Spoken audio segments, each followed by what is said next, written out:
नमस्कार, SBT news में आपका स्वागत है। पेश है 26 अगस्त सोमवार सुबह 10:15 बजे राजस्थान की बड़ी खबरें। केंद्रीय गृह मंत्री अमित शाह ने रविवार को कहा कि देश में नशीली पदार्थों की अवैध तस्करी राष्ट्रीय सुरक्षा को गंभीर रूप से नुकसान पहुंचा रही है और पूरे नशीले पदार्थों के नेटवर्क को ऊपर से नीचे और नीचे से ऊपर की ओर साथ खत्म करने की जरूरत है। उन्होंने कहा कि अवैध नशीली दवाओं के व्यापार से कमाया गया पैसा आतंकवाद को बढ़ावा देता है, अर्थव्यवस्था को कमजोर करता है और न केवल देश की युवा पीढ़ी को बर्बाद करता है बल्कि राष्ट्रीय सुरक्षा को भी कमजोर करता है। उन्होंने छत्तीसगढ़ में नारकोटिक्स परिदृश्य पर एक समीक्षा बैठक की भी अध्यक्षता की। प्रधानमंत्री नरेंद्र मोदी ने पर्यावरण की रक्षा के लिए देश के विभिन्न क्षेत्रों में प्लास्टिक कचरे की रिसाइकलिंग के प्रयोगों की प्रशंसा की और कहा कि इस तरह के प्रयोगों से पर्यावरण मजबूत होगा और देश भी आगे बढ़ेगा। मोदी ने रविवार को आकाशवाणी पर अपने मासिक कार्यक्रम मन की बात में इन प्रयोगों का उल्लेख करते हुए कहा कि मध्य प्रदेश की झाबुआ में कुछ होना शानदार हो, जिससे आपको जरूर जानना चाहिए। इन भाई बहनों ने हमें वेस्ट टू वेल्थ का संदेश सच्चाई में बदलकर दिखाया है। इस बार टिड्डियां राजस्थान नहीं आएगी। माना जा रहा है कि पाकिस्तान की हवाएं ईरान की दिशा में चल रही है, इस वजह से टिड्डी दलों का खतरा न के बराबर है। सर्वे रिपोर्ट के आने के बाद विभाग के साथ ही किसानों ने भी अब राहत की सांस ली है। 6 देशों से उड़कर आने वाली इन टिड्डियों की संख्या लाखों में होती है। एक बार ये किसी खेत की फसलों पर बैठ जाए तो उसे पूरा नष्ट करके ही दम लेती है। बारिश के समय में आने वाली टिड्डी पश्चिमी राजस्थान में लाखों टन धान की फसल को नष्ट कर देती है। राजस्थान के मुख्यमंत्री भजनलाल शर्मा 1 दिवसीय जोधपुर प्रवास कार्यक्रम के दौरान रविवार को रेल मार्ग से यहां पहुंचे हैं। इसके बाद मुख्यमंत्री ने भाजपा जिला संगठन के नेतृत्व में डॉक्टर एसएन मेडिकल कॉलेज सभागार में पीएम नरेंद्र मोदी के मन की बात कार्यक्रम को सुना। मन की बात कार्यक्रम के पश्चात भाजपा जिला की ओर से आयोजित सदस्यता अभियान 2024 कार्यशाला में सीएम हिस्सा लेने पहुंचे। रेगिस्तान की रेत पे बसा जैसलमेर अपने सुनहरे किले, राजसी हवेलियां और समृद्ध सांस्कृतिक धरोहर के साथ साथ अब एक नई वजह से सुर्खियों में है। जल्द यहाँ का एक पर्यटन सीजन अपने चरम पर होगा और इस बार पर्यटकों के लिए आकर्षण इंतजार कर रहा है।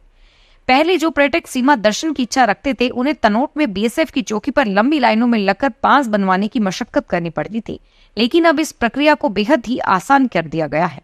तनोट माता मंदिर ट्रस्ट ने बॉर्डर पर्यटन को बढ़ावा देने के लिए एक नई पहल की है।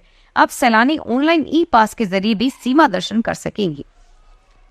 अमेरिका की यात्रा पर गए रक्षा मंत्री राजनाथ सिंह ने शनिवार को मेफिन्स में नेवल सर्विस वॉरफेयर सेंटर में William B Morgan launch cavitation channel का दौरा किया। एलसीसी पनडुब्बियों, नौसैनिक जहाजों और प्रोपेलर की परीक्षण के लिए दुनिया की सबसे बड़ी और तकनीकी रूप से सबसे उन्नत जल सुरंग सुविधा में से एक है। रक्षा मंत्री को सुविधा के बारे में जानकारी दी गई और उन्होंने एक वास्तविक सुरंग प्रयोग को भी देखा। बस ऑपरेटर्स एसोसिएशन राजस्थान की ओर से 27 अगस्त को राजस्थान में चक्का जाम किया जाएगा। प्रदेश में गांवों से शहर को जोड़ने वाली लगभग 20,000 स्टेट कैरिज बसें बंद रहेगी। एसोसिएशन के प्रदेश संरक्षण अनिल कुमार जैन ने बताया कि बस ऑपरेटर की ओर से परिवहन विभाग को 23 सूत्रीय मांगे सौंपी गई थी, लेकिन उसे लेकर अभी तक कोई आदेश जारी नहीं किया गया है।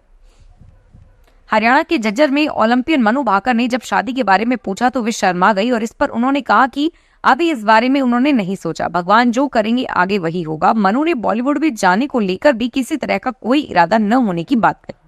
ग्रामीणों ने इस दौरान उनका जोरदार स्वागत किया था। सबसे पहले मनु भाकर झज्जर गुरुग्राम रोड स्थित गोकुल धाम गौशाला गई और यहाँ उन्होंने गायों को चारा खिलाया। इस दौरान उनकी माँ और पिता भी उनके साथ थे। बीकानेर में खरीफ के संबंध 2080 के आदान अनुदान की बाट जो रहे किसानों को अब 27 अगस्त से पहले अपने बैंक खाते का जन आधार से लिंक करवाकर जन आधार कार्ड की प्रति पटवारी को उपलब्ध करवानी होगी। 27 अगस्त तक आधार कार्ड की प्रति पटवारी को उपलब्ध नहीं करवाने पर किसानों के भुगतान से वंचित रहने की स्थिति में संबंधित काश्तकार की जिम्मेदारी होगी। नायब तहसीलदार मीठालाल मीणा ने प्रेस नोट जारी करके बताया कि आदान अनुदान खरीफ 2080 में प्रभावित काश्तकारों को अनुदान वितरण किया जा रहा है। काश्तकारों के भुगतान के लिए उन्हें 27 अगस्त तक अपने बैंक खाते को जन आधार से लिंक कराना होगा।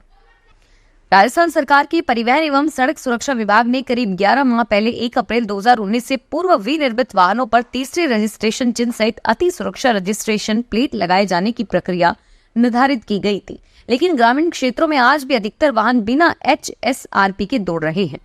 उन्हें इस बात की जानकारी नहीं है कि HSRP नहीं होने से उन्हें बड़ा फटका लग सकता है। जिले में इतने वाहनों पर लगनी है नंबर प्लेट, जिनमें अभी 1,13,254 वाहनों पर HSRP लगाना बाकी है। हिमाचल प्रदेश के पहाड़ों में अभी तक सामान्य से 23% तक कम बारिश होने का असर आगे राजस्थान की नहरों को मिलने वाले पानी पर पड़ता नजर आ रहा है। वहां मानसून धीमा पड़ने के साथ ही प्रदेश के किसानों की चिंता बढ़ गई है। रावी, व्यास और सतलुज नदी में पानी की कमी से इन पर बने पोंग बाखड़ा बांध 40 से 80 फीट तक खाली पड़े हैं। बांधों में पानी का कम आने का सीधा असर अगले साल प्रदेश के 12 जिलों को मिलने वाली सिंचाई पर पड़ेगा। राजस्थान के बिसलपुर बांध पर हर बार अगस्त में ही लबालब हुई है। इस बार भी जिस तेजी से बांध से जुड़ी त्रिवेणी नदी में उफान आया है, ऐसे में बांध के अगस्त माह में भरने से भी इनकार नहीं किया जा सकता है। त्रिवेणी नदी का गेज इस समय 4 मीटर से चल रहा है, जो अब तक सर्वाधिक है। इसी का परिणाम है कि बिसलपुर बांध का गेज हर घंटे तेजी से बढ़ रहा है। रविवार की बात की जाए तो सुबह 6 बजे से लेकर दोपहर 4 बजे तक 10 घंटे में ही बांध में 5 सेंटीमीटर पानी आया है। प्रेरणा ग्रुप टोंक की ओर से रविवार को जिला कारागृह में बंदियों के लिए एक विशेष कार्यक्रम रात कटेगी होगा उजाला आयोजित किया गया। कार्यक्रम में मुख्य अतिथि ज्ञान प्रकाश नवल थे। कार्यक्रम में मुख्य वक्ता राजकुमार ने जिंदगी कैसे जिए पर व्याख्यान दिया। कम्युनिटी थिएटर टोंक रंगमंच समूह के द्वारा शानदार नाटक की प्रस्तुति दी गई और इस दौरान रैप सिंगर इलू पाटनी द्वारा लाइव रैप सिंगिंग की प्रस्तुति दी गई। राजसमंद में हॉकी के जादूगर मेजर ध्यानचंद के जन्मदिवस 29 अगस्त के मौके पर राष्ट्रीय खेल दिवस सप्ताह भर मनाया जाएगा। प्रदेश भर में राष्ट्रीय खेल दिवस के अवसर पर आम जनता की खेलों में भागीदारी बढ़ाने और लोगों में फिटनेस स्थापित करने के उद्देश्य से खेलों का आयोजन किया जा रहा है। 26 से 31 अगस्त तक व्यापक व ग्रास रूट लेवल तक विभिन्न खेलों को खेला जाएगा। भाजपा द्वारा चलाए जा रहे सदस्यता अभियान को लेकर 1 दिवसीय कार्यशाला का आयोजन शिव अशोक मैरिज गार्डन में किया गया। कार्यशाला में सदस्यता अभियान में जिले को पहले पायदान पर पहुंचाने और अन्य कार्यक्रमों को लेकर चर्चा की गई। कार्यशाला को सदस्यता अभियान संयोजक भूपेंद्र सैनी, प्रेम प्रकाश, जिला प्रभारी और अन्य ने संबोधित किया। सदस्यता अभियान संयोजक भूपेंद्र सैनी ने बताया कि 1 सितंबर से शुरू होने वाले इस अभियान को लेकर 1 दिवसीय कार्यशाला का आयोजन किया गया है। फिलहाल इस बुलेटिन में इतना ही और फिर हाजिर होंगे तमाम बड़ी खबरों के साथ। धन्यवाद। अगर आप भी अपने आसपास की छोटी बड़ी और महत्वपूर्ण खबरों से अपडेट रहना चाहते हैं तो सब्सक्राइब कीजिए हमारे चैनल एसपीटी न्यूज को और प्रेस कीजिए बेल आइकन पर।